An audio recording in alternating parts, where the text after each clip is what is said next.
you. So, Katrina, the Thanks, first question goes to you. These comments that Trump said on tape, unbeknownst to him, it's causing this huge civil war now within the Republican Party. Why is Mr. Trump exacerbating things by tweeting things? You know, he tweeted an attack about Paul Ryan just this morning. Well, because, Carol, the civil war, as you want to call it, in the Republican Party did not last week.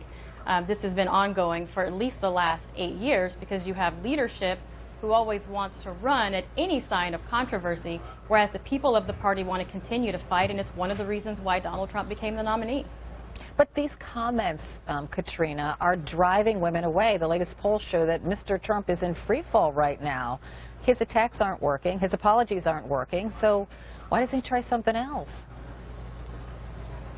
Well, look, we have plenty of time left in this race, and again, this is something that the media is heavily focused on. When we keep hearing People have from the already left, started voting. when we keep hearing from the left and the media how we want to talk about substance, for some reason we keep talking about Democrat Donald Trump from 2005.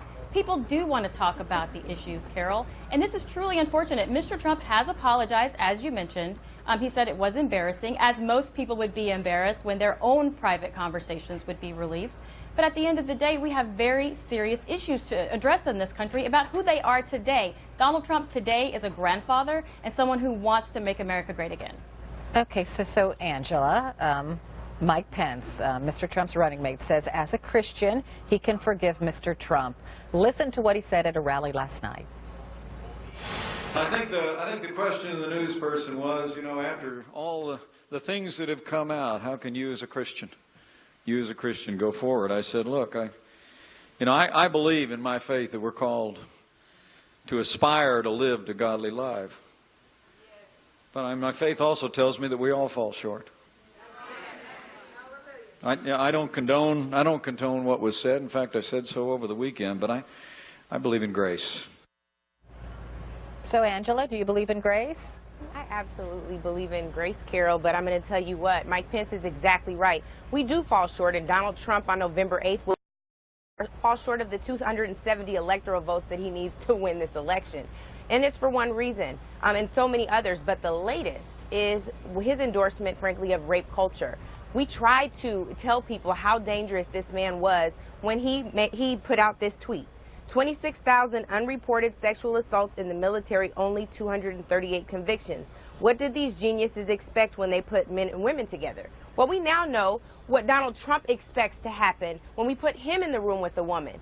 Unguarded, when we put him in the room with a woman, when he's doing locker room talk, although he's offended athletes all over this country and probably around the globe, this is not locker room talk, Carol. This is rape culture, and any endorsement of it is us perpetuating rape culture. So we have to frankly own this. These women are absolutely right. This is not okay. I've never been a victim of sexual assault, but I can't imagine what it would be like to be watching someone on the debate stage making light of something like this, making light of not just comments, but frankly his actions that have been discussed over and over again by women who he's offended in his boardrooms. This man has been sued 4,056 times. And some of those lawsuits, Carol, had everything to do with how he treated women who worked for him, including sexual harassment and discrimination. This is a problem, and this man is too dangerous to go forward. We know that he's temperamentally unfit, and we certainly know he's unqualified. He does not have the temperament to do this, and he's only perpetuating rape culture. Katrina, Mr. Trump. Well, Carol, first,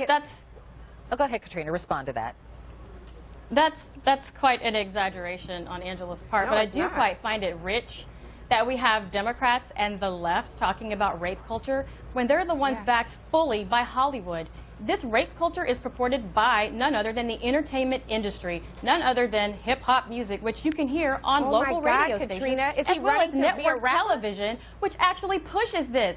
This is a bigger issue here. We are talking about a society who puts women on a pedestal because of a sex tape. And then we have the audacity to claim that all of a sudden there's this moral compass. This is something that Mr. Trump said, who he thought was in private, That came to It light doesn't for matter, crying out loud, Katrina. as he was a part of that stop you hip-hop both right Rape there. culture, Let me rape stop you culture right is an here. issue in Stop, private stop, and stop, public.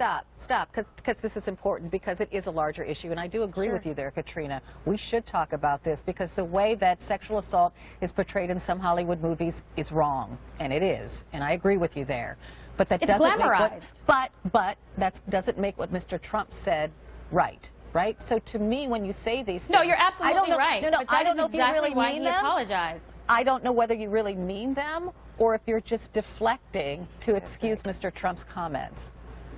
And there's a difference. No, you're exactly right. Then that's exactly why he apologized and said he was embarrassed by those comments. But What this about his really is a actions? distraction from the larger issue. We're talking about two people, who they are today, not who they are in the past. And I know the left wants to go digging through the garbage to try to destroy someone's character by I'm sorry, using their that's past. what you all are because what we actually should be doing. talking about is Hillary Clinton, because she wants to talk about the issues, Angela. Let's talk about the red line in the sand. No. Aleppo No. is a humanitarian Katrina, crisis. I can't, because thanks Donald to Trump that red isn't line in the talking sand. about that. Let's talk He's about talking about Libya, Bill the Clinton's Russian sexual reset. past. Let's talk about her using. Okay, let's stop right here. Let's I want to talk her about using the State I want to talk Department about as a something else with Dana concierge Bash. for the I can't foundation. even hear I you. want to talk to Dana Bash now. Dana, can you hear me? I can hear you. Okay, that conversation was going nowhere, so I'm going to talk to you about the Republican Civil War, because